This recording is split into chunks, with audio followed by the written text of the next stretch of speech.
Hey guys, so on this one, I want to show you one of my favorite pieces of software, which is called Zapier. And I basically call that the digital glue. It has simple logic, if this, then that. And you can use it to connect any two things. So let's get into Zapier.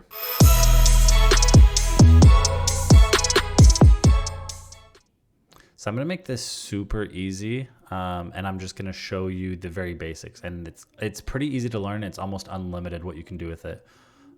So here I'm just on the overall Zapier. I'm going to jump in and click create a Zap. So they really walk you through it. And at first this might look confusing, but basically it's if this, then that. So one of the easiest ones is connecting like onboarding or payment to something. So say someone, for us, if say you have a Stripe payment, that's pretty easy. And, event is new customer. Okay. I guess we'll actually connect our Stripe for different. And so basically, you want to say, if I have a new Stripe, transaction, I want to trigger an email that gives them the intake form. So new Stripe customer. Now what's the action? Well, in that scenario, it would be probably a Gmail. So I'm going to say Gmail, and I'm going to say create, send an email. And then you would just flesh out like all of the basics. So in this one, let's just have it come from our support email.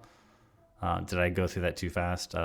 Send email. And then when it said choose account, most people just have like their one account, or a couple of accounts. So you just connect it. And then here's all the fields. So who is it going to be to? And when you click it, it populates with information from step one. So because it's collecting information on step one, then it has all the information to use in the next step. So who do I want to send this to? I want to send it to the client email.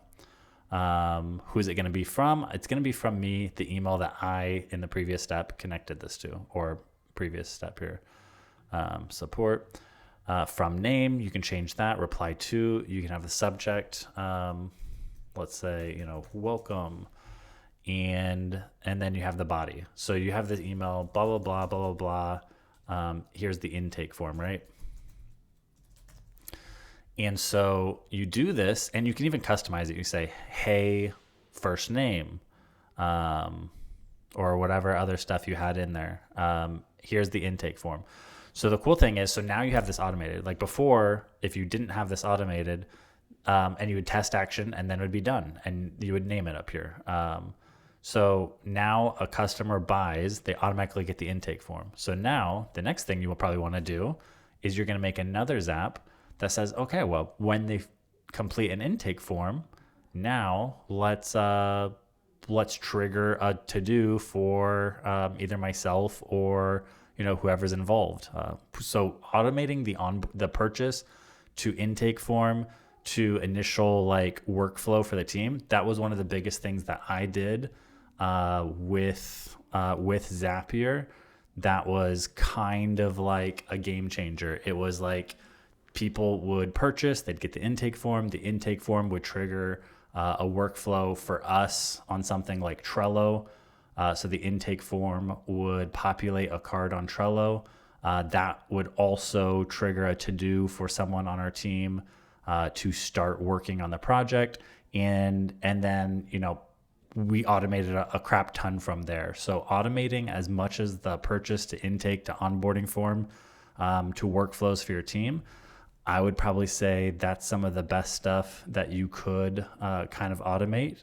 And yeah, Zapier is a perfect tool for that. So I would definitely recommend that. You can find more helpful hints on if you go to YouTube, search for Impactable, and we'd love for you to subscribe.